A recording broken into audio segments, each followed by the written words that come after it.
Welcome everyone on the Dream Property Show. Today we have again with us Mr. Manan Chopsy, the Regional Director of Remax, the world's largest real estate broking company, to discuss on licensing in real estate broking industry. I welcome you, Mr. Chopsy. Thank you રાજવી. Real estate broking license એટલે શું? Real estate broking licence એટલે broking કરવાનું તમને permission આપે સરકાર કે જે રેલેવન્ટ ઓથોરિટી એના માટે નિમય હોય તે. સો ડ્રાઇવિંગ કરવું હોય આપણે રસ્તા ઉપર તો આપણને જેવી રીતે ડ્રાઇવિંગ લાયસન્સ જોઈએ, 2 વ્હીલર, 4 વ્હીલર, હેવી વ્હીકલનું, એવી રીતે બ્રોકિંગનું લાયસન્સ હોય. બ્રોકિંગના લાયસન્સ ઘણા બધા કન્ટ્રીઝમાં કમ્પલસરી છે અને ઇન્ડિયામાં હજુ કમ્પલસરી નથી, પણ એવું લાગે છે કે જે રીતે જે ડેવલપમેન્ટ થઈ રહ્યું છે એ રીતે લાગે છે કે બ્રોકિંગ લાયસન્સ ઇન્ડિયામાં પણ કમ્પલસરી થશે. રિયલ એસ્ટેટ બ્રોકિંગ ઇન્ડસ્ટ્રીમાં લાયસન્સિંગનું શું મહત્વ છે? રિયલ એસ્ટેટ બ્રોકિંગ જ્યારે કરવાનું હોય ત્યારે ઇમ્પોર્ટન્ટ એ છે કે એક એશ્યોરન્સ મળે કસ્ટમરને એક બ્રોકરમાંથી કે આ બ્રોકર રિલાયબલ માણસ છે. હવે જ્યારે એનું એક નંબર હોય ત્યારે we can track that person કે આ બ્રોકરે મારી જોડે ચીટિંગ કરી એવું એ કોઈને કમ્પ્લેન કરી શકે.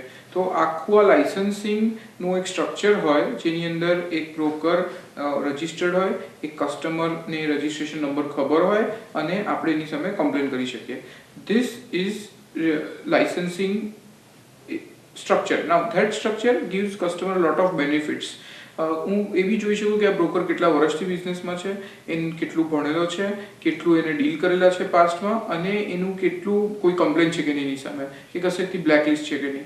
સો real estate licensing is very important to get quality services from a real estate broker. Real estate ઇન્ડસ્ટ્રીમાં ઇન્ડિયા લેવલે લાયસન્સિંગની શું પરિસ્થિતિ છે? હાલના તબક્કે લાયસન્સિંગ ઇન્ડિયામાં કમ્પલસરી નથી.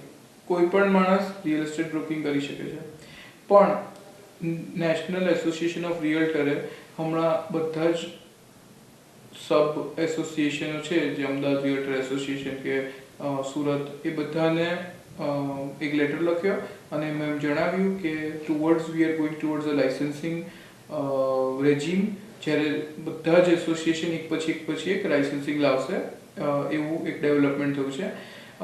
અને કોઇન્સિડન્ટલી ગવર્મેન્ટે બહુ જ પ્રેશર કર્યું છે કે રિયલ એસ્ટેટ બ્રોકર લાયસન્સ જ હોવા જોઈએ. એનો ખરાબ અનુભવો ઘણા એનઆરઆઈને થયા હોય અને એ કમ્પ્લેન કરે ગવર્મેન્ટને કે એટલે અમને ઇન્વેસ્ટમેન્ટ નથી કરવું, એટલે રિયલ એસ્ટેટમાં ઇન્વેસ્ટમેન્ટ અટકી જાય છે. એ બધું જોઈ અને ગવર્મેન્ટે એવા પગલાં લીધા છે કે લાયસન્સિંગ હોવું જોઈએ. લાયસન્સ મેળવવા માટેની શું પ્રોસિજર છે? લાયસન્સ મેળવવાની પ્રોસિજર એ દરેક એસોસિએશનથી જુદી જુદી હોય છે. ઘણા એસોસિએશન એવું બી રાખે છે કે તમારે લાયસન્સ બ્રોકર હોવા માટે કોઈ ક્રિમિનલ રેકોર્ડ ના હોવો જોઈએ, જ્યારે ઘણા એસોસિએશન એવું નથી રાખતા.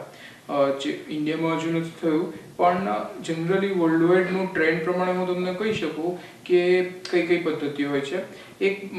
એક રિક્વાયરમેન્ટ એવી હોય છે કે મિનિમમ એજ્યુકેશન ક્રાઇટેરિયા, કે તમે મે બી 10મું પાસ કે 12મું પાસ કે કોલેજ ગ્રેજ્યુએટ હોવા જોઈએ. બીજો ક્રાઇટેરિયા એવો છે કે એક એક્ઝામ હોય જે એક એસોસિએશન લે, પણ એ એક્ઝામ પાસ કરવી પડે તમારે. અને ઘણા એસોસિએશનમાં તો એવું હોય છે કે દર 2 વર્ષે તમારે કોઈને કોઈ એક્ઝામ પાસ કરવી પડે. So it is not only one time education, but it is continuous education. New Jersey એક સ્ટેટ છે, તમે જાણતા હશો, બહુ ફેમસ ગુજરાતીઓનું ત્યાં ડાયસ્પોરા છે. ત્યાં એવું છે કે તમારે at least 4 transaction in a year થવા જોઈએ તો જ તમને તમારું લાયસન્સ મેન્ટેન થાય, તો તમારું લાયસન્સ રદ થઈ શકે છે. સો આવી રીતે લાયસન્સની દરેક એસોસિએશન એ ડિસાઇડ કરે છે કે એનું ક્રાઇટેરિયા શું છે, અને આપણે હજુ ડિસાઇડ નથી થયું, પણ it will be around about this criteria. જે બ્રોકરે લાયસન્સ મેળવેલું હોય તેને ત્યારબાદ ફિક્સ કમિશન જ ચાર્જ કરાય? Once you have license, you cannot, there is no limitation કે તમે કેટલી બ્રોકરેજ ચાર્જ કરી શકો. પણ હા, એવું એક રૂલ છે કે જેમાં તમે ગાળો ના લઈ શકો. કે સપોઝ કે એક પ્રોપર્ટી એક્સ ભાવે અવેલેબલ હોય તો અને પેલો બાયર છે તે એક્સ પ્લસ 10 આપવા તૈયાર છે તો તમે એને x + 10 માં ના વેચી શકો, તમારે એને x ભાવે જ વેચવી પડે. સો લાઇસન્સિંગમાં જો એવું ખબર પડે કે મિસરિપ્રેઝન્ટેશન થાય છે તો એનું લાઇસન્સ રદ થઈ જાય. પણ બ્રોકરેજમાં there is no limitation. એક બ્રોકરને શું ફાયદો થાય લાઇસન્સથી? લાઇસન્સિંગથી એવો ફાયદો થાય છે કે એક જાતનો લેવલ ફીલ્ડ મળી જાય છે કે બધા એને એક એક્ઝામ પાસ કરેલી હોય છે અને બધા એક ક્વોલિટીના લોકો આવે છે. હવે અનહેલ્ધી કોમ્પિટિશન એનાથી અટકે અને એટલે કસ્ટમર આવે તો they expect the same quality of service from a license broker, same level of education ને બધું. પણ એ છતાં એ સિવાય બીજું ઇમ્પોર્ટન્ટ વસ્તુ એ છે કે MNC લોકો આવે અને દે આસ્ક કે ભાઈ મને અહીંયા એક ટ્રાન્સફરમાં એમ્પ્લોય આવે છે અને કહે કે મને આ બ્રોકર જોડે કામ કરવું છે, મને રેફરન્સમાં કંપની બ્રોકરનું નામ આપે છે. સો MNC એમ્પ્લોય ડઝન્ટ નો કે આ બ્રોકર બરાબર છે કે નહીં, અને but he trust with a license કે ભાઈ આ બરાબર જ હશે. So they don't mind paying the brokerage fee, કારણ કે એમને તો મકાન જોઈતું હોય તો they have to just go and watch see the available property. But the more important thing કે દે આર એશ્યોર્ડ કે એમને ચીટિંગ નહીં થાય. એના લીધે એક બ્રોકરનો બિઝનેસ વધે છે અને એક બ્રોકરને ટ્રસ્ટ મળે છે જે અધરવાઇઝ એને લાવવું માટે બહુ જ મુશ્કેલ થઈ જાય છે. What role does a government play in licensing? Role of a government is very important. જ્યાં સુધી ગવર્મેન્ટનું પોલિટિકલ ઇન્ટેન્ટ નહીં હોય ત્યાં સુધી આ વસ્તુ થવાની નથી. પણ એમનું રોલ શરૂઆત ક્યાંથી થાય છે કે એક લેજિસ્લેશન પાસ થાય in the state assembly, because real estate is a subject of state. એટલે ઇમ્પોર્ટન્ટ છે કે દરેક સ્ટેટ એવો રૂલ પાસ કરે કે લાઇસન્સ રિયલ એસ્ટેટ બ્રોકર સિવાય કોઈ બ્રોકરને બ્રોકરેજ લેવાનો હક નથી. That is one important thing. Second thing, એક ઓથોરિટી અપોઇન્ટ કરે કે જે લાઇસન્સીસ ઇસ્યુ કરે, લાઇસન્સીસ ઇસ્યુ કરવા માટેની એક્ઝામ લે અને એની કમ્પ્લેન સાંભળે અને લાઇસન્સીસ કેન્સલ કરે ઇફ રિક્વાયર્ડ બી. ઓફકોર્સ લાઇસન્સીસ રિન્યુ બી કરે એ જ ઓથોરિટી. હવે આ ઓથોરિટીનું ફોર્મેશન એ કાં તો ગવર્મેન્ટ કરે બાય લેજિસ્લેશન, કાં તો યુઝ્યુઅલી ગવર્મેન્ટ આપી દે છે એ લોકલ એરિયા એસોસિએશનને, જેમ કે અમદાવાદ રિયલ્ટર એસોસિએશન કે એવો કોઈક association. So that is the role of the government. Now it is up to the association to frame its own guidelines and rules. ના કે ક્યારે ક્યારે એક્ઝામ લેવાશે, કઈ લેંગ્વેજમાં લેવાશે, શું ટોપિક્સ લેવાશે, એ બધું. પણ ગવર્મેન્ટનો role is formation of rules. બીજું એક ઇમ્પોર્ટન્ટ વસ્તુ ગવર્મેન્ટ એ કરે છે કે સબ રજિસ્ટ્રાર હોય તેને એવું કે જ્યાં સુધી એક લાઇસન્સ નંબર ના હોય ત્યાં સુધી એગ્રીમેન્ટ રજિસ્ટર નહીં કરવાનો. એટલે તેનાથી એન્ફોર્સેબિલિટી આવે છે કે દરેક જો બ્રોકર થ્રુ થયો હોય એગ્રીમેન્ટ તો એનો લાઇસન્સ નંબર અંદર રજિસ્ટરમાં આવવો જોઈએ, એ નંબર વેલિડ હોવો જોઈએ. So that becomes a check point કે આ ટ્રાન્ઝેક્શન કોના થ્રુ થયું અને એ માણસ વ્યવસ્થિત લાઇસન્સ હોલ્ડર છે કે નહીં. So that is the role of the government. બીજા કોઈ પ્રોફેશનમાં લાઇસન્સિંગ છે? લાઇસન્સિંગ એક્ઝેક્ટલી એ શબ્દ નથી, પણ બીજા ઘણા બધા પ્રોફેશનમાં લાઇસન્સિંગ છે. જેમ કે એક તમારે ડૉક્ટર બનવું હોય તો તમારે એક એક્ઝામ પાસ કરવી પડે, તમારે એનું સર્ટિફિકેટ હોવું જોઈએ અને તમારે પ્રેક્ટિસ હોવું જોઈએ. તમે CA કે લોયર છો તો નોટ ઓનલી તમારે એક્ઝામ પાસ કરવી પડે પણ તમારે પ્રેક્ટિસિંગ માટે એક જુદું સર્ટિફિકેટ લેવું પડે. લોયરના બાર કાઉન્સિલનું રૂલ્સ ફોલો કરવા પડે તો તમને પ્રેક્ટિસ કરવાનું સર્ટિફિકેટ મળે.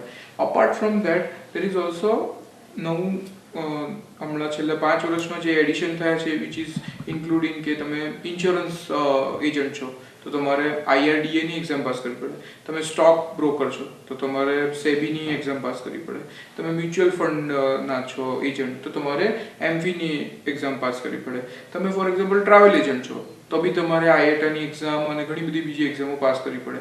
સો મારા હિસાબે રિયલ એસ્ટેટ બ્રોકિંગ સિવાય હાર્ડલી એવું કોઈ સેક્ટર છે કે જેમાં લાઇસન્સિંગ નથી.